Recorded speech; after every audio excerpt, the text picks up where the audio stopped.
இந்த சேனலை இதுவரை சப்ஸ்கிரைப் பண்ணாதவங்க மட்டும் சப்ஸ்கிரைப் பண்ணுங்கள். பக்கத்தில் இருக்கிற பெல் ஐக்கானை கிளிக் பண்ணுங்கள். பிடிச்சிருந்ததுன்னா லைக் பண்ணுங்கள், ஷேர் பண்ணுங்கள், கமெண்ட் பண்ணுங்கள். நன்றி. வணக்கம். தொடர்ந்து சிறுகதைகளை பதிவிட்டு கொண்டிருக்கிறோம். பழைய கதைகளை படிக்க பின்னோக்கி சென்று பாருங்கள், கதைகளை படித்து மகிழுங்கள். இன்று நாம் பார்க்கவிருக்கின்ற சிறுகதை காவலர்களுக்கு கைவிலங்கிடாதீர்கள். இந்த சிறுகதையில் வரும் அனைத்தும் கற்பனையே, அனைத்து கேரக்டர்களும் கற்பனையே, அனைத்து நடப்புகளும் கற்பனையே. தற்காலத்திய ஒரு சில உதாரணங்கள் மட்டும் கொடுக்கப்பட்டு இருக்கும். மற்றபடி இது ஒரு முழுமையான கதை மட்டுமே.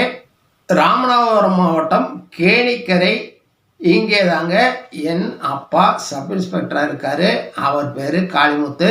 அவருக்கு நாங்கள் 2 பொண்ணுங்க. எங்களுக்கு ஒரு அம்மா. என் பேர் நாகவல்லி, தங்க பேர் விருச்சிகா. எங்கள் குடும்பம் ரொம்பவே சந்தோஷமான குடும்பம். நான் ஒரு தனியார் காலேஜில் டிகிரி 2ஆம் வருடம் படிக்கிறேன். என் தங்கை விருச்சிகா +2 படிக்கிறாள். எங்கள் அப்பாவுக்கு எப்போதுமே 2 பொண்ணுகளை பற்றியே நினைப்பு. நாங்கள் அப்படி படிக்கணும், இப்படி இருக்கணும், பெரிய வேலைக்கு போகணும், நல்ல இடத்துல கட்டி கொடுக்கணும், இதை தவிர இவர் வேற எதையும் யோசிக்க மாட்டாரோ என்று தோன்றும்.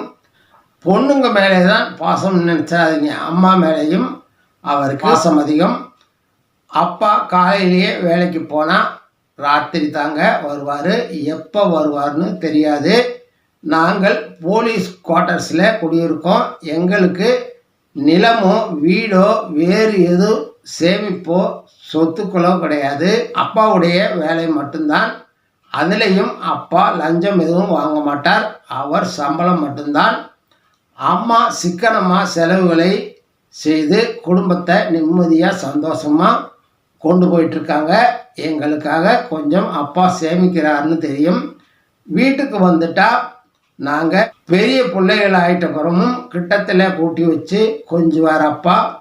அப்பானா எங்களுக்கு அவ்வளோ உயிருங்க.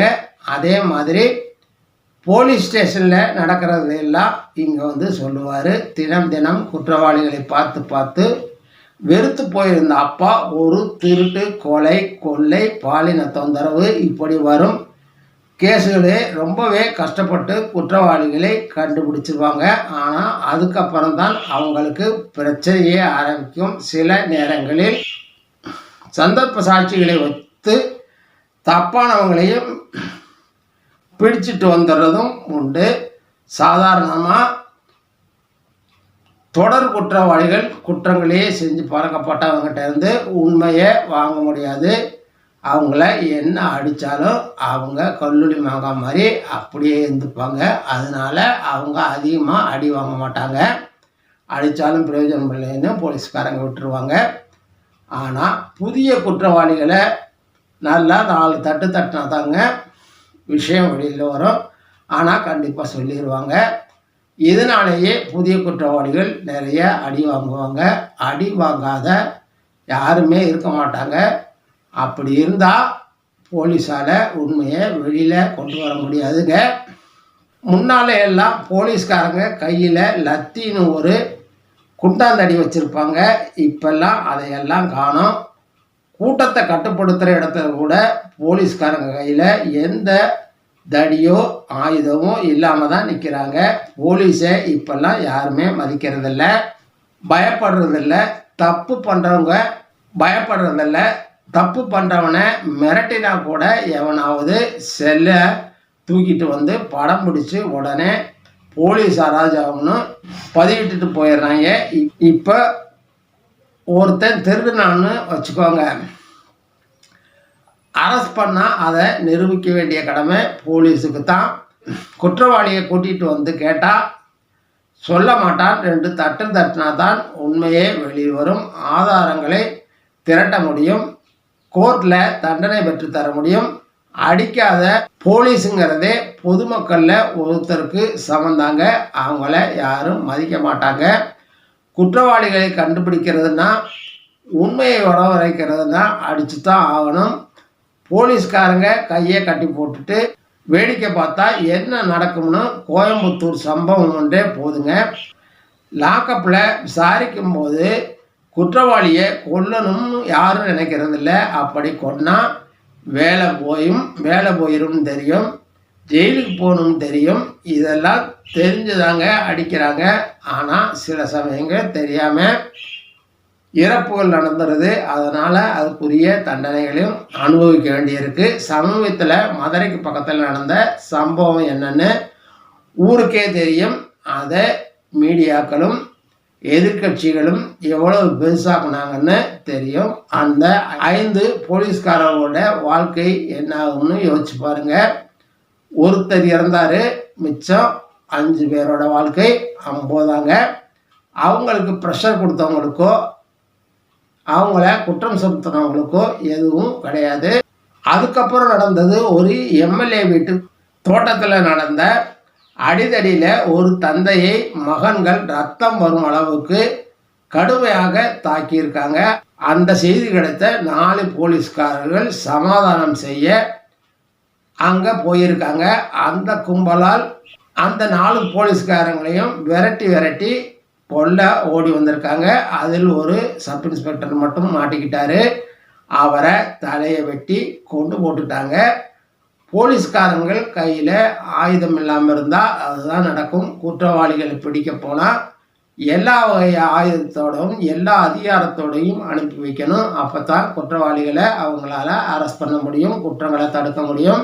அதுக்கு பதிலாக ஏற்கனவே நடந்த சம்பவத்தை கணக்கு காட்டி அவங்க கையில் கட்டு போட்டிங்கன்னா அவங்களால எந்த வேலையும் செய்ய முடியாது, குற்றங்களை தடுக்க முடியாது.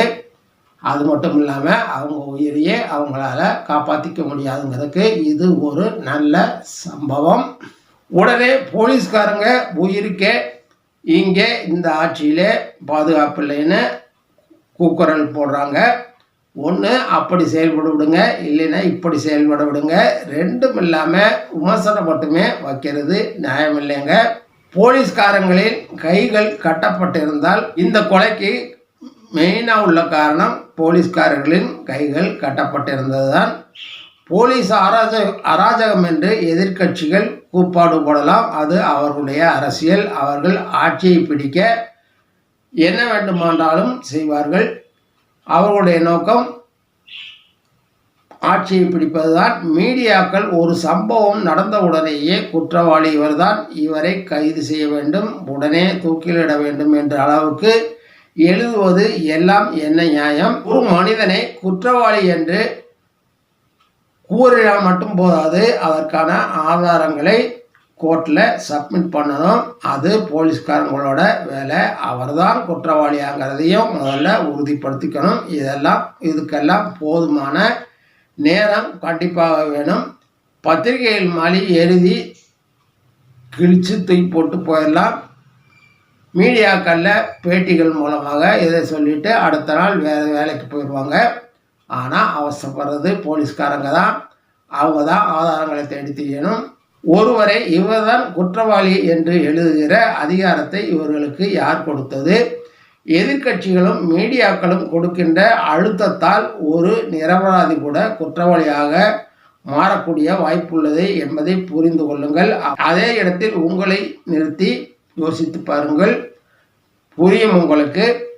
இது என் தந்தை எங்களிடம் மனம் வருந்தி பேசுகின்ற விஷயங்கள் தான். நாட்டின் எல்லைகளை காப்பது இராணுவம் என்றால் உள்நாட்டை காப்பது போலீஸ் தான். பாசத்திற்குரிய அப்பா, போலீஸ் உயிர்ப்புடன் இல்லை என்றால் தெருவில் ஒருவர் கூட நடமாட முடியாது. எந்த கேள்வியும் இல்லை என்றால் வழி உள்ளவன் வலிமை இல்லாதவனிடம் எல்லாவற்றையும் பிடுங்கிக் கொண்டு ஏமாற்றி விட மாட்டானா? போலீஸ், சட்டம், ஜெயில் என்றால் ஒரு பயம் இருக்க வேண்டும். அப்பொழுதுதான் குற்றங்கள் குறையும். ஒரு உதாரணம் சொல்கிறேன். இப்பொழுதெல்லாம் கஞ்சா, கள்ளச்சாராயம், போதை மாத்திரைகள் இவற்றை பிடிப்பது, கைது செய்வது அதிகமாக இருக்கிறது. இது செய்திகளில் வருகிறது. இதனால் போதைப்பொருள் அதிகமாகிவிட்டது என குதிக்கிறீர்கள். கஞ்சா மாத்திரை எல்லாம் இப்பொழுது வந்தவை அல்ல. எனக்கு தெரிந்து 60 வருடங்களுக்கு முன்னேயே இந்த கஞ்சா புழக்கமும் மாத்திரை புழக்கமும் இருந்து கொண்டே தான் இருக்கிறது. ஏதோ புதிதாக வந்துவிட்டது போல் கூச்சலிடுவது அதிசயம்தான். இந்த செய்திகளை வைத்து போதை புழக்கம் அதிகமாகிவிட்டு என்று குற்றம் சுமத்துவது நியாயமல்ல.